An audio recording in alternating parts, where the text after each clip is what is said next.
وبث منهما رجالا كثيرا ونساء واتقوا الله الذي تساءلون به والأرحام إن الله كان عليكم رقيبا يا أيها الذين آمنوا اتقوا الله وقولوا قولا سديدا يصلح لكم أعمالكم ويغفر لكم ذنوبكم ومن يطع الله ورسوله فقد فاز فوزا عظيما أما بعد فإن خير الحديث كتاب الله وخير الهدي هدي محمد صلى الله عليه وسلم وشر الأمور محدثاتها وكل محدثة بدعة وكل بدعة ضلالة وكل ضلالة في النار فأعوذ بالله من الشيطان الرجيم الذين اتخذوا دينهم لهوا ولعبا وغرتهم الحياة الدنيا فاليوم ننساهم كما نسوا لقاء يومهم هذا وما كانوا بآياتنا يجحدون وقال تعالى وأن مردنا إلى الله وأن المسرفين هم أصحاب النار وجاء في حديث قال النبي صلى الله عليه وسلم إن رجالا يتخوضون في مال الله بغير حق فلهم النار يوم القيامة যাবতীয় প্রশংসা মহান রব্বুল আলামিনের জন্য অতঃপর সালাত ও সালাম পাঠ করছি নবী মুহাম্মদ সাল্লাল্লাহু আলাইহি ওয়াসাল্লাম এবং তার সকল অনুসারীদের প্রতি আল্লাহুম্মা সাল্লি আলাইহি ওয়া সাল্লিম আলাইহি। সম্মানিত মুসল্লিবৃন্দ, ফুটবল বিশ্বকাপের খেলা শুরু হয়েছে, আমরা সকলেই অবগত আছি। আর কিছু মানুষ জার্সি পতাকা বানিয়ে বিক্রি করছেন, লাখো লাখো যুবক যুবতীরা তা ক্রয় করে পরিধান করছে, পতাকা গায়ে জড়াচ্ছে, আবার বাসার উপরে টাঙিয়ে রাখছে, অথচ আমরা সবাই মুসলিম। কোটি কোটি মানুষ খেলা দেখছেন, খেলোয়াড়দেরকে ভালোবাসছে, বিশেষ বিশেষ টিমের সমর্থক হয়ে ভালোবাসা প্রকাশ করছে, ঢাল ঢোল ভেপু বাজাচ্ছে, মিছিল বের করছে। শুরু হয়েছে কয়েকদিন আগে থেকেই, আরো কত না কি করছে।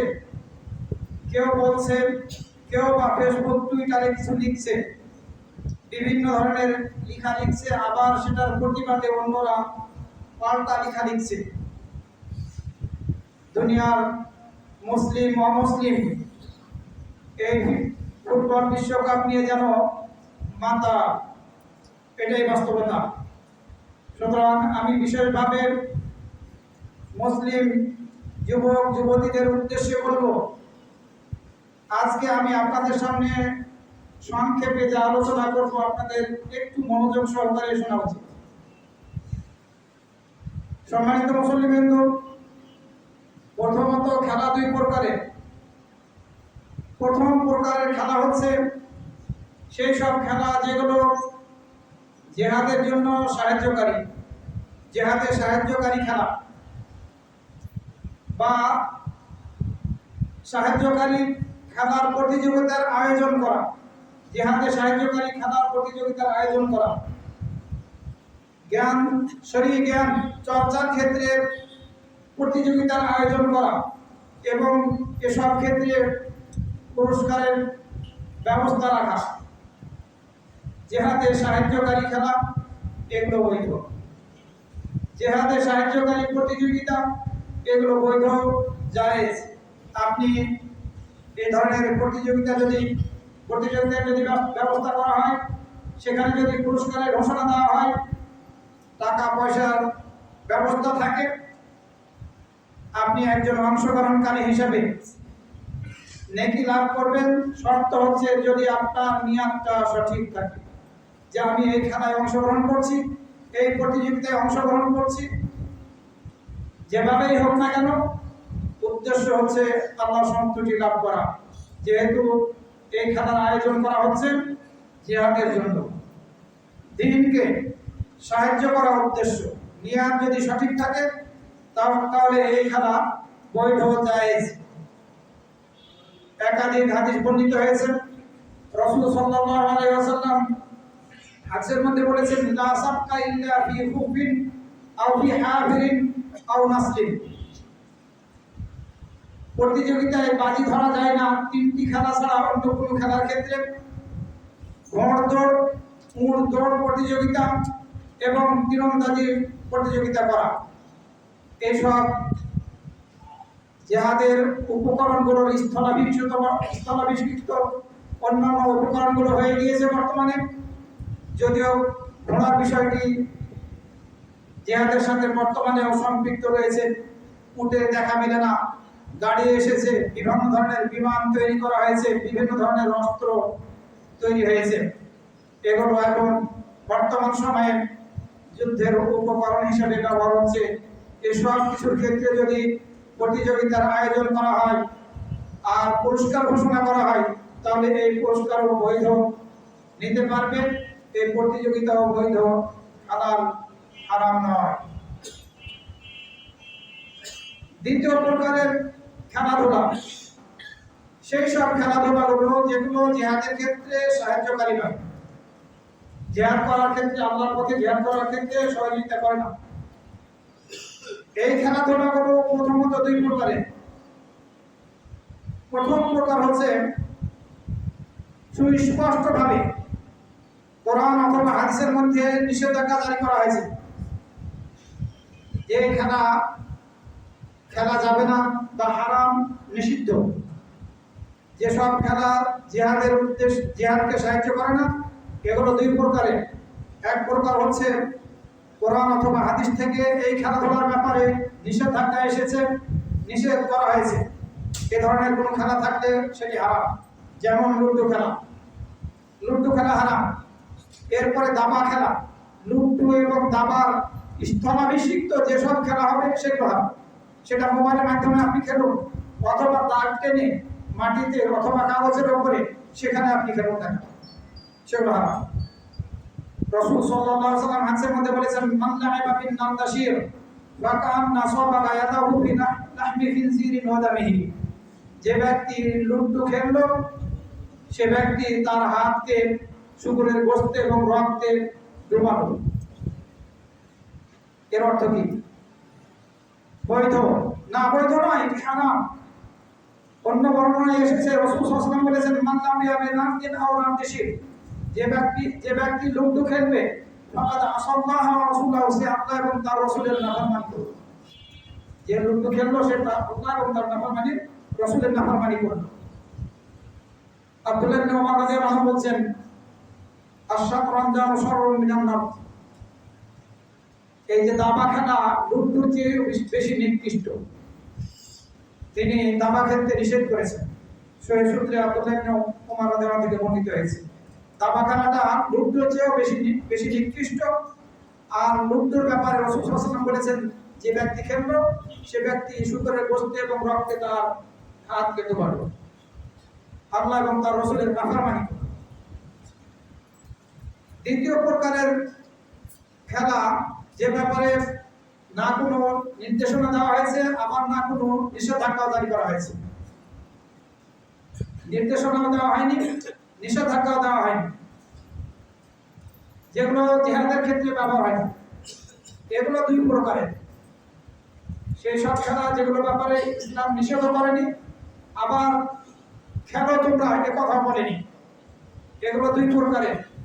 এক প্রকার হচ্ছে সেই সব খেলাগুলো যেগুলো হারাম কোনো কিছুকে সম্পৃক্ত করে, এর সাথে হারাম কোনো কিছুর সম্পৃক্ততা রয়েছে, যেমন হয়তোবা মূর্তির সম্পৃক্ততা রয়েছে এই খেলার সাথে, কোনো জীবের সম্পৃক্ততা রয়েছে, জীবের ছবির সম্পৃক্ততা রয়েছে, অথবা মিউজিকের সম্পৃক্ততা রয়েছে এই খেলার সাথে, গান বাজনার মিউজিকের সম্পৃক্ততা রয়েছে এই খেলার সাথে, অথবা এমন ধরনের খেলা সাধারণত এই খেলার উভয় পক্ষের মধ্যে মারামারি কাটাকাটি লেগে যায়, গোলমাল লাগে, ঝগড়া বিবাদ হয়, গালিগালাজের অবস্থায় পৌঁছে যায়।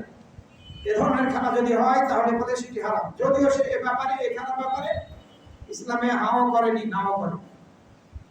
যেহেতু হারাম বস্তুকে সম্পৃক্ত করে, সুতরাং এই ধরনের খেলা নিষিদ্ধ।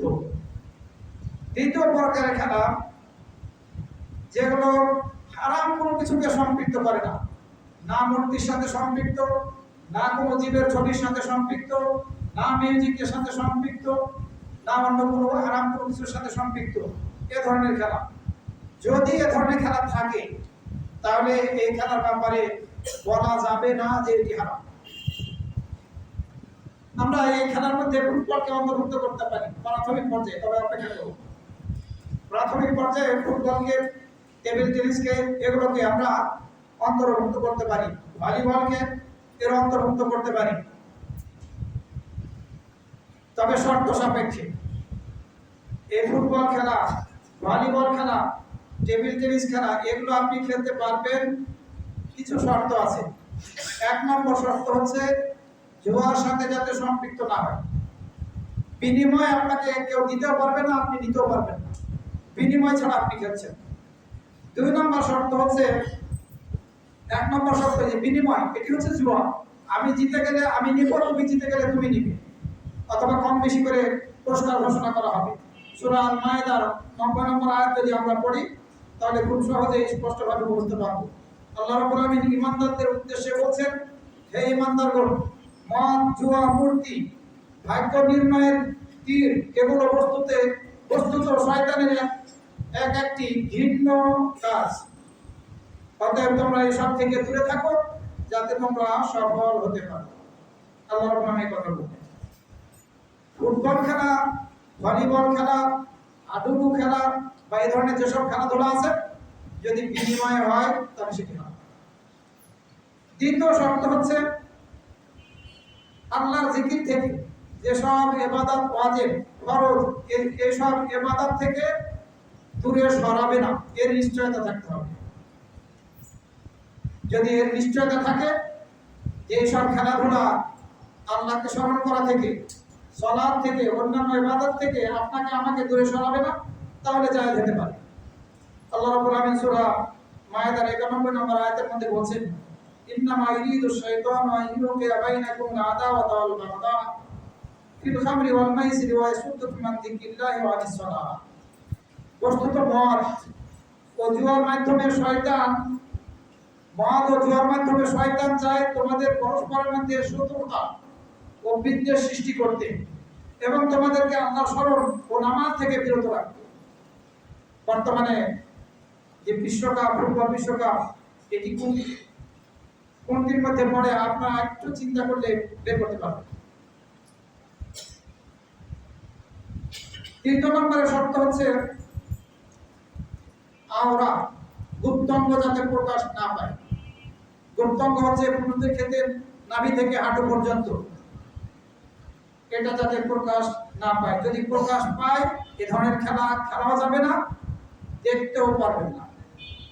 4 নম্বরের শর্ত হচ্ছে আঁটো টাইট ফিট পোশাক আপনি পরিধান করে এসব খেলা খেলতে পারবেন না, এটিও আছে।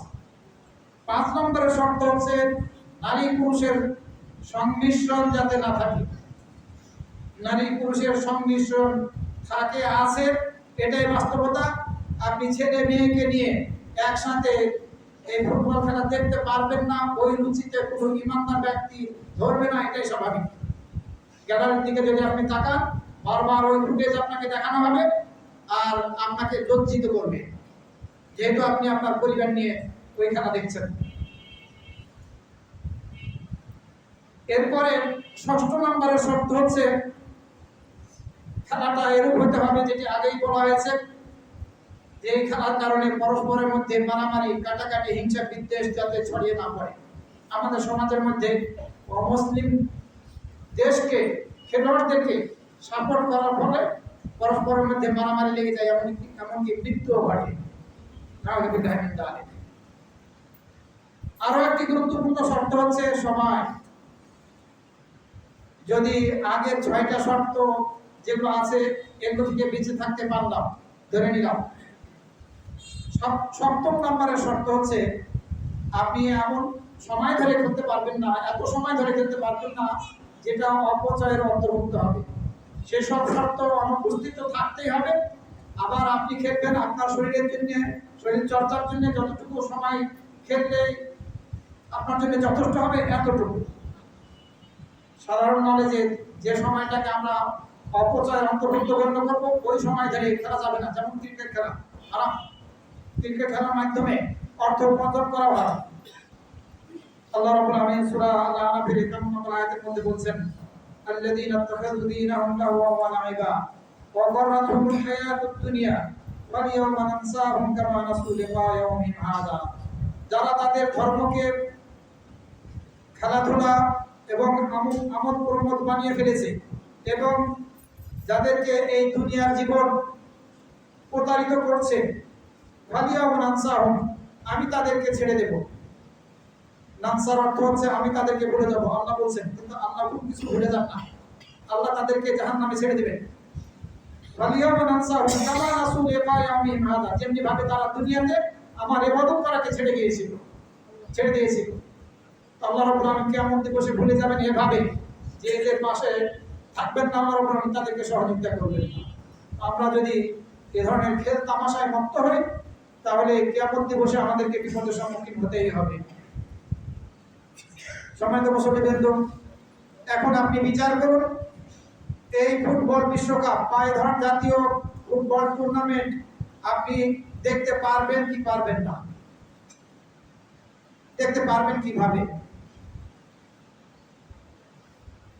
এই খেলাতে আপনার রান উলম্ব করা হয়ে থাকে, রান খোলা থাকে, অথচ রান হাঁটুর উপরের অংশ এটি পর্দার অন্তর্ভুক্ত। আর রাসূল সাল্লাল্লাহু আলাইহি ওয়াসাল্লাম যার হাত রাদিয়াল্লাহু আনহু উদ্দেশ্য করে বললেন, আমা আলিমতা আন্নাল ফারদা আওরা, তুমি কি জানো না যে এই রানটা হচ্ছে পর্দার অন্তর্ভুক্ত, আওরাতের অন্তর্ভুক্ত? এবং এই ফুটবল বিশ্বকাপে বিশাল অঙ্কের পুরস্কার ঘোষণা করা হয়ে থাকে। জুয়া খেলা, আপনি এই জুয়া খেলা দেখতে পারবেন না। তৃতীয়ত, এই ফুটবল খেলার মধ্যে গোড়ামি আছে। যে দলের বা যে খেলোয়াড়ের সাপোর্টার সমর্থক সে অন্যদের বিপক্ষে চরম পর্যায়ে গোড়ামি করে থাকে, মারামারি লেগে যায়, যেটা আমাদের সমাজের মধ্যে খুব সুপরিচিত। চতুর্থত, সালাত আদায় করার ধার না। যারা এই খেলায় মগ্ন হয়ে পড়ে তারা ফরজ সালাতকেও ত্যাগ করতে প্রস্তুত থাকে, পড়ে না। সবার ক্ষেত্রে এরকম হয় সেটি আমি বলছি না, তবে অনেকের ক্ষেত্রেই বা বেশিরভাগ যুবক যুবতীদের ক্ষেত্রে এই ঘটনা ঘটে থাকে। আরে খেলাতে নামাজ পড়তে যাবো, একটু দেখাটা তো ছুটে যাবে। এছাড়া এই ফুটবল বিশ্বকাপের মধ্যে নারী পুরুষের সংমিশ্রণ আছে, যেটা আমি আগেই বলেছি। সুতরাং কিভাবে আমরা এই বিশ্বকাপে দেখব? আপনি একজন অমুসলিম খেলোয়াড়ের সমর্থক, তাকে ভালোবাসছেন, এই ভালোবাসাটা এমন একটা পর্যায়ে আপনি নিয়ে গিয়েছেন, তার বিপক্ষে কেউ কোনো কথা বললে আপনি হয়তোবা তাকে মেরে দিবেন। কোনো একটা দলকে আপনি সাপোর্ট করছেন, সমর্থন করছেন, সেই দলকে এমনভাবে আপনি ভালোবাসছেন যে সেই দলের বিপক্ষে কেউ কথা বললে তাকে আপনি আক্রমণ করে বসবেন। এটাই বাস্তবতা আমরা লক্ষ্য করছি। মানে ওই অমুসলিম কাফের খেলোয়াড় এবং দলকে আপনি ভালোবাসছেন, তাদের সাথে আপনি নিজেকে সাদৃশ্য হিসাবে গড়ে তুলতেছেন, সাদৃশ্য বানিয়ে ফেলেছেন। সেই কাফেরদের মতো আপনি নিজেকে বানিয়ে ফেলেছেন। অনেক সময় হয়তো বা গালমন্দ আপনি করছেন, কেউ কোনো কথা বললে, কটূক্তি করলে আপনি পাল্টা কটূক্তিটা আরো মারাত্মকভাবে আপনি আক্রমণাত্মক কথার দ্বারা প্রতিবাদ করছেন। এছাড়া ঘাট ঢোলও হয়তো আপনি পিটাচ্ছেন এই বিশ্বকাপ উপলক্ষ করে। আর এগুলো সবগুলোই হারাম, কোনোভাবেই ইসলাম সমর্থন করে না। উকবা বিন আমির রাদিয়াল্লাহু আনহু থেকে বর্ণিত হয়েছে, নবী সাল্লাল্লাহু আলাইহি ওয়াসাল্লাম বলেছেন, কুল্লু মা ইয়ারুহিল মারউল মুসলিম বাতিল, মুসলিম ব্যক্তির সকল ক্রীড়া কৌতুক বাতিল। তবে তীর নিক্ষেপ, ঘোড়দৌড় এবং স্ত্রীর সাথে প্রতিযোগিতা, দৌড়াদৌড়ি প্রতিযোগিতা বা এই ধরনের উট প্রতিযোগিতা অথবা সাঁতার প্রতিযোগিতা, এগুলো শরীর চর্চার জন্য জায়েজ আছে, করতে পারবেন ওই একই শর্তে। বর্তমানেও সাঁতার প্রতিযোগিতা আছে, কিন্তু যে পোশাক পরিধান করে ছেলে এবং মেয়েরা এই সাঁতার প্রতিযোগিতা করে, ওভাবে যদি আপনি এগুলো করতে চান অথবা দেখতে চান, দুটাই হারাম। বর্তমানে অনেক ছেলে মেয়েরা জিমে যাচ্ছে, সেখানে সাঁতার কাটার ব্যবস্থা আছে এবং সেখানে স্পেশাল আলাদা পোশাক আছে। ওই পোশাক পরে নারীরা নারীদের সাথে এই সাঁতার কাটতে পারবে না। পুরুষ আর মেয়েরা মিশ্রিতভাবে সাঁতার কাটা তো দূরের কথা, মেয়েরা মেয়েদের সাথে সাঁতার কাটতে পারবে না। কারণ কেউ কারো দৃষ্টির ব্যাপারে হয়তোবা অধিকার রাখে না। কে কোন দৃষ্টিতে তাকাচ্ছে, কোন মেয়ে আর এক মেয়ের দিকে কোন দৃষ্টিতে তাকাচ্ছে দেখছে, এটা আমরা বলতে পারি না, গ্রহণযোগ্য নয়। যেসব খেলাধুলা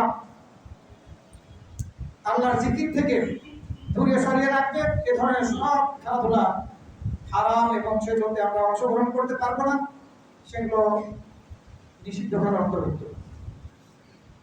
সৌদি আরবের স্থায়ী ভারত বোর্ডকে প্রশ্ন করা হয়েছিল এই ফুটবল বিশ্বকাপ খেলা দেখা যাবে কিনা। ওনারা উত্তরে বলেছেন, এই ফুটবল বিশ্বকাপ যদি অর্থের বিনিময়ে খেলা হয়ে থাকে তাহলে পরে সেটি হারাম। মুসলিম দেশ বা ওই দেশের সরকার অংশগ্রহণ করছে সেটা দলিল নয়, ওটা দিয়ে আপনারা দলিল দিবেন না। এবছর হয়তো বা 8টা-9টা মুসলিম দেশ বিশ্বকাপে অংশগ্রহণ করছে, এগুলো কোনো দলিল নয়। আমরা শরীয়তের বিধানের কথা বলবো, সেটা আমরা শুনবো, মুসলিম হলে আমরা সেটি মেনে চলার চেষ্টা করব। সরকারিভাবে অংশগ্রহণ করার ব্যবস্থা করা হয়েছে, অংশগ্রহণ করছে, সেটি দেখা যাবে, অংশগ্রহণ করা যাবে, এর দলিল নয়। ওই দেশের ফতোয়া বোর্ড বলছে যে অর্থের বিনিময়ে যদি এই খেলার আয়োজন হয় তাহলে সেটি হারাম। আবার বলছেন যে যদি এই খেলার মধ্যে আগের যে কথাগুলো আমি বলেছি আপনাদের সামনে, সেগুলো সবগুলো নিয়ে এসেছেন ওনারা।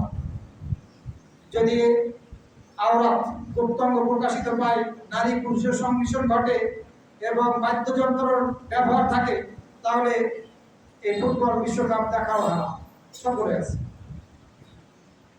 সম্মানিত মুসল্লি বিরুদ্ধ একটি হাদিস দিয়ে অনেকে বিভ্রান্তি সৃষ্টি করে থাকেন, যে হাদিসটি বুখারী এবং মুসলিম শরীফ সহ অন্যান্য হাদিস গ্রন্থের মধ্যে বর্ণিত হয়েছে। আয়েশা রাদিয়াল্লাহু আনহা থেকে মসজিদে নববীর মধ্যে হাবাসীরা এই বর্ষা নিয়ে, যুদ্ধাস্ত্র নিয়ে খেলাধুলা করছিল, আর রাসূল সাল্লাল্লাহু আলাইহি ওয়াসাল্লামের স্ত্রী আয়েশা রাদিয়াল্লাহু আনহা বয়সে ছোট ছিলেন। উনি ঘরের ভিতর থেকে এই খেলা দেখছিলেন। রাসূল সাল্লাল্লাহু আলাইহি ওয়াসাল্লাম আয়েশা রাদিয়াল্লাহু আনহাকে পর্দা করছিলেন, যাতে শুধু উনি দেখতে পান, ওনাকে কেউ না দেখতে পায়। এভাবে মসজিদের মধ্যে যুদ্ধাস্ত্র নিয়ে খেলাধুলা করেছে হাবাসীরা, কৃষ্ণাঙ্গরা। সেই খেলাধুলা মুসলিম কৃষ্ণাঙ্গরা এটি আয়েশা রাদিয়াল্লাহু আনহা দেখেছেন, কিন্তু এটি এই ফুটবল খেলা ছিল না, এটি হচ্ছে যুদ্ধাস্ত্রের প্রশিক্ষণ ছিল। এবং যুদ্ধাস্ত্রের প্রশিক্ষণ যদি জিহাদের উদ্দেশ্যে মসজিদের মধ্যে হয় তাহলেও সেটি জায়েজ আছে। এভাবে একাধিক হাদিস বর্ণিত হয়েছে। আনাস রাদিয়াল্লাহু আনহু থেকে বর্ণিত হয়েছে, রাসূল সাল্লাল্লাহু আলাইহি ওয়াসাল্লাম যখন মদিনায় আগমন করলেন, তখন এই কৃষ্ণাঙ্গরা তাদের যুদ্ধাস্ত্রের দ্বারা খুশিতে রাসূল সাল্লাল্লাহু আলাইহি ওয়াসাল্লামের আগমনকে উপলক্ষ করে খেলাধুলায় মুক্ত হল। যুদ্ধের অস্ত্র নিয়ে খেলাধুলায় মুক্ত হল। এটি ছিল জিহাদের প্রশিক্ষণমূলক। যদি কেউ ফুটবল খেলাকে পেশা হিসেবে গ্রহণ করেন, নাজায়েজ হারাম, এই ফুটবল খেলার উপার্জন হারাম। এটি হচ্ছে অমুসলিমদের তরিকার অনুসরণ করা। এই ফুটবল খেলার ইতিহাস যদি আমরা দেখতে যাই তাহলে ইংরেজি সালের 2500 বছর পূর্বের ইতিহাস ছিল, আবার কোনো কোনো এলাকায় 300 বছর আগে, ইংরেজি সাল শুরু হওয়ার 300 বছর আগে চালু হয়েছিল, এ ধরনের ইতিহাস পাওয়া যায়। কিন্তু রাসূল সাল্লাল্লাহু আলাইহি ওয়াসাল্লামের সাহাবীগণ এই খেলা খেলেছিলেন তার কোনো প্রমাণ পাওয়া যায় না।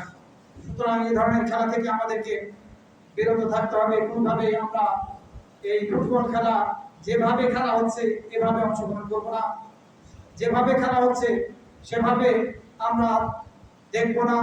ফাত্তাকুল্লাহ মাস্তাতাউ, এতটুকু বলবো যে আমাদেরকে সাধ্যমাফিক আল্লাহকে ভয় করতে হবে। সবার সাধ্য হয়তো বা এই খেলাধুলা থেকে পিছিয়ে থাকা সম্ভব হবে না, সবার পক্ষে হয়তো বা সম্ভব হবে না, তবে আল্লাহকে ভয় করতে হবে, সাধ্যমাফিক আমাদেরকে চেষ্টা করতে হবে।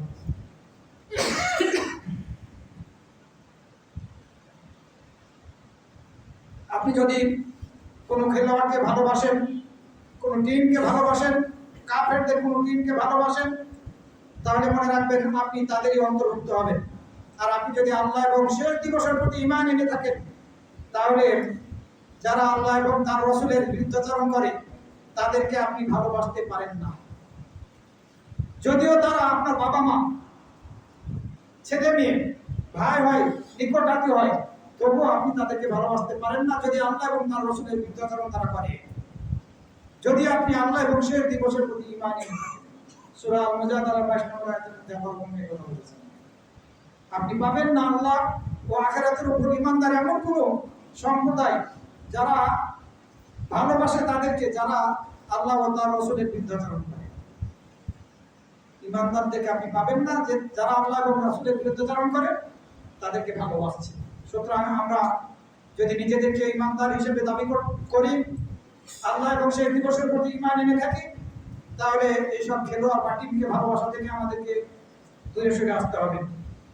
রাসূল সাল্লাল্লাহু আলাইহি ওয়াসাল্লাম হাদিসের মধ্যে বলেছেন, আল-মারউ মা'a মান আহাব্বা, একজন ব্যক্তি সেই ব্যক্তি সঙ্গী হবে সে যাকে ভালোবাসবে। আপনি যদি কোনো ভালো লোককে ভালোবাসেন তাহলে পারে আপনি তার সঙ্গী হবেন। আপনি যদি আল্লাহ এবং তার রাসূলকে ভালোবাসেন তার সঙ্গী হবেন। আপনি যদি কোনো খারাপ লোককে ভালোবাসেন তাহলে আপনি তার সঙ্গী হবেন। এটি আমাদের কারণই কাম্য নয়। সম্মানিত মুসলিমবৃন্দ, আমরা এই অমুসলিম টিম বা এই বিশ্বকাপকে উপলক্ষ করে খেলা দেখা থেকে তো বিরত থাকবো, আমরা সমর্থন করা থেকে বিরত থাকবো ইনশাআল্লাহ। তাহলেই আমরা প্রকৃতপক্ষে ঈমানদার হতে পারবো। আমরা কাউকে ভালোবাসবো না। দ্বিতীয় একটি বিপদ, যদি আমরা এই ফুটবল খেলাকে ভালোবাসলাম, এই ফুটবল বিশ্বকাপকে ভালোবাসলাম, কোনো একটা বিশেষ খেলোয়াড়কে, একটা টিমকে ভালোবাসলাম, আর এই ভালোবাসা অবস্থায় আল্লাহ না করুন যদি মৃত্যু এসে যায়, তাহলে মনে রাখবেন আপনার হাসর নাসর হবে ওদের সাথে। যাদের আপনি ভালোবাসলেন তাদের সাথে আপনার হাসর নাসর হবে। রাসূল সাল্লাল্লাহু আলাইহি ওয়াসাল্লাম হাদিসের মধ্যে বলেছেন, মান তাশাব্বাহা বিকওমিন ফাহুয়া মিনহুম, যে ব্যক্তি কোনো সম্প্রদায়ের সাথে সাদৃশ্যতা গড়ে তুলল সে তাদের অন্তর্ভুক্ত।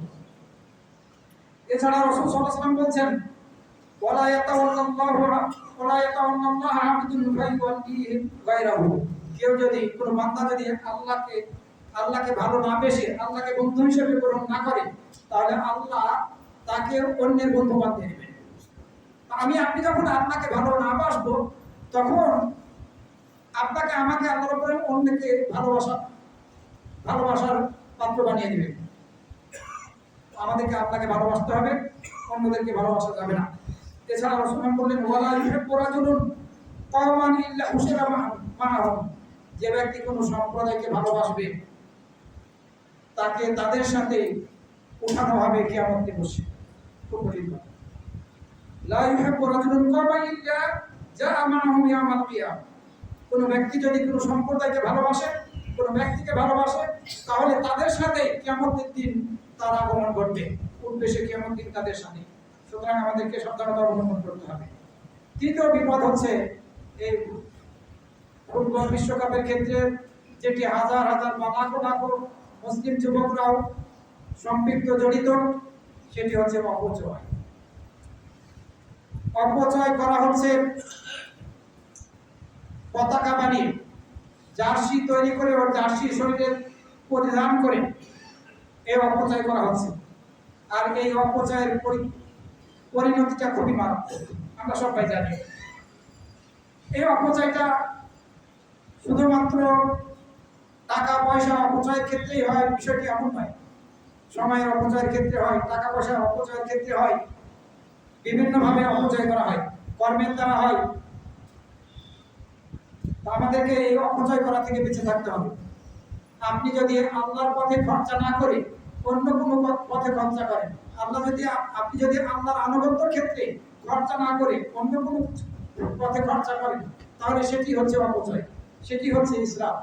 ওয়াইন কানা যালিকা কালিলা, যদিও সেটি সামান্য হয়। আল্লাহর আনুগত্য করার ক্ষেত্রে ব্যয় না করে, খরচা না করে আপনি অন্য পথে খরচা করছেন, সেটি যত সামান্যই হোক না কেন, সেটি অপচয়। আর অপচয়কারীদেরকে আল্লাহ রাব্বুল আলামিন ভালোবাসেন না।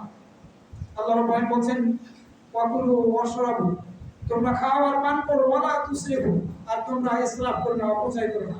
ইন্নাহু লা ইউহিব্বুল মুসরিফিন, কারণ তিনি অপচয়কারীদেরকে ভালোবাসেন না, পছন্দ করেন না। সম্মানিত মুসল্লিবৃন্দ, অপচয়কারীরা পথভ্রষ্টদের অন্তর্ভুক্ত হবে, তাদেরকে আল্লাহ রাব্বুল আলামিন হেদায়েত দান করবেন না।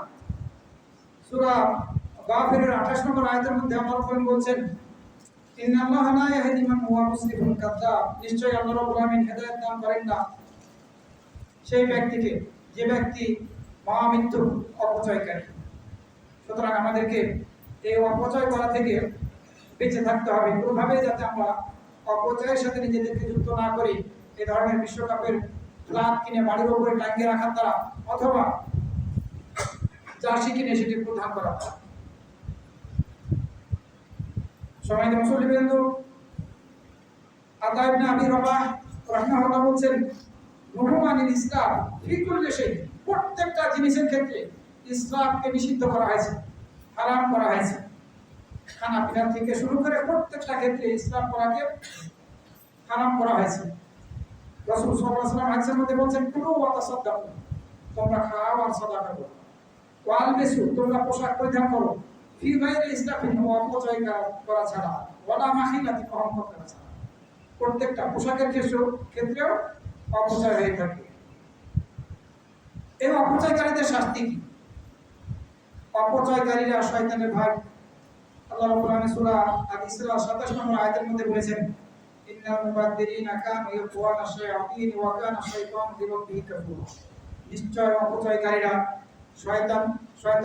শয়তানদের ভাই, আর শয়তান হচ্ছে তার রবের সাথে অকৃতজ্ঞ। ওয়া কানা শাইতানু লিরাব্বিহি কাফুরা, কুফরিকারী। শয়তান হচ্ছে রবের সাথে কুফরিকারী। সুতরাং আমরা শয়তানদের ভাই হতে চাই না, শয়তানদের সঙ্গী হতে চাই না, নিজেদেরকে বানাতে চাই না। হকের ক্ষেত্রে, সত্যের ক্ষেত্রে আপনি যতই খরচা করুন না কেন, সেটি অপচয়ের অন্তর্ভুক্ত না। আপনার সব সম্পদ যদি হকের ক্ষেত্রে, ন্যায়ের ক্ষেত্রে আপনি ব্যয় করে দেন, সেটি অপচয় নয়। কিন্তু যদি আপনি এক মুঠ পরিমাণ সম্পদ ব্যয় করেন নাহক পন্থায়, তাহলে সেটি অপচয়। সামান্য কিছু যদি দান করেন হারামের ক্ষেত্রে, হারাম কাজ করার ক্ষেত্রে, তাহলে সেটি অপচয়। চতুর্থ নম্বরের বিপদ হচ্ছে এই ফুটবল বিশ্বকাপ কেন্দ্রিক, সেটি হচ্ছে আমরা যে সময়ের অপচয় করছি বা করবো হয়তো আরো সামনে, এই সময়ের হিসাব আমাদের কিন্তু দিতে হবে। অর্থের হিসাব তো দিতেই হবে সেই কিয়ামত দিবসে, এই সময়েরও হিসাব দিতে হবে। কিভাবে আমার জীবনের সময়টাকে পার করলাম, এই হিসাব আমাদেরকে দিতে হবে। আমরা সবাই জানিয়ে আছি, রাসূল সাল্লাল্লাহু আলাইহি ওয়াসাল্লাম বলেছেন, কিয়ামত দিবসে বান্দার দুই পা সামনের দিকে অগ্রসর হবে না কয়েকটি প্রশ্নের উত্তর না দেওয়া পর্যন্ত। কয়েকটি প্রশ্ন তাকে না করা পর্যন্ত তার পা সামনের দিকে অগ্রসর হবে না। তার জীবন সম্পর্কে, সে তার জীবনকে কিভাবে পালিত করেছিল, কিভাবে অতীত করেছিল, তার যৌবনকাল সম্পর্কে, সে তার যৌবনকালকে কিভাবে কাটিয়েছিল, তার জ্ঞান সম্পর্কে, সে তার জ্ঞান কোন পথে ব্যবহার করেছিল, এবং তার উপার্জন সে কোন পথে উপার্জন করেছিল আর কোন পথে সে ব্যয় করেছে, এই প্রশ্নগুলোর সম্মুখীন আমাদেরকে হতেই হবে। সুতরাং আমরা যাতে এই প্রশ্নের সম্মুখীন যখন হবো তখন বিপদে নিজেদেরকে না দেখতে চাই, তাহলে অবশ্যই এই ফুটবল বিশ্বকাপের ব্যাপারে সাবধানতা অবলম্বন করতে হবে। যাদের বাসায় এখনো হয়তোবা ফ্ল্যাগ উঠছে, পতাকা উঠছে, এই জুমার নামাজ পড়ার পরে গিয়ে সেগুলো নামিয়ে ফেলবেন, ইনশাআল্লাহ নিয়তের কারণে আপনি অবশ্যই নেকি লাভ করবেন। অথবা ওই পতাকাটা অন্য কোনো নির্দিষ্ট কাজে ব্যবহার করবেন, পাপোশ বানিয়ে ফেলবেন। অপচয়কারীরা জাহান্নামী হবে, আল্লাহ রাব্বুল আলামিন কোরআন মাজিদের মধ্যে এই কথা বলেছেন। আবার হাদিসের মধ্যে রাসূল সাল্লাল্লাহু আলাইহি ওয়াসাল্লাম বলেছেন, খাওয়া আনসারী রাদিয়াল্লাহু আনহু থেকে বর্ণিত হয়েছে, তিনি বলেন আমি নবী সাল্লাল্লাহু আলাইহি ওয়াসাল্লামকে বলতে শুনেছি, ইন্না রিজালান ইয়াতাখাওয়াতুনা ফি মালিল্লাহি বিগাইরি হক। কিছু লোক আছে যারা আল্লাহর দেওয়া সম্পদ অন্যায়ভাবে ব্যয় করে, কিছু লোক আছে যারা আল্লাহর দেওয়া সম্পদ অন্যায়ভাবে ব্যয় করে। ফালাহুমুন নারু ইয়াউমাল কিয়ামাহ, তাদের জন্য জাহান্নামের আগুন কিয়ামত দিবসে। আপনি অন্যায়ভাবে ফুটবল বিশ্বকাপকে কেন্দ্র করে অর্থকরী খরচা করছেন, আপনি কি ভয় করছেন না? অথচ দাবি করছেন আপনি মুমিন। যদি সত্যিকার অর্থে আপনি আল্লাহকে ভয় করেন তাহলে এই পথ আপনাকে ত্যাগ করতে হবে। আল্লাহ রাব্বুল আমিন সূরা গাফিরের 43 নম্বর আয়াতের মধ্যে বলছেন, ওয়া আন্নাল মুসরিফিনা হুম আসহাবুন নার, নিশ্চয় যারা অপচয়কারী ইসলামকারী তারা জাহান্নামী। হুম আসহাবুন নার, তারা জাহান্নামী। আল্লাহ রাব্বুল আমিন আমাদেরকে আমাদের সময় যাতে আমরা অপচয় না করি, আমাদের অর্থকরী যাতে আমরা অপচয় না করি, আমরা যাতে এই হারাম খেলা দেখা থেকে বিরত থাকতে সক্ষম হই, এই তাওফিক দান করুন। আকুলু কওলি হাযা ওয়া আস্তাগফিরুল্লাহ লি ওয়া লাকুম।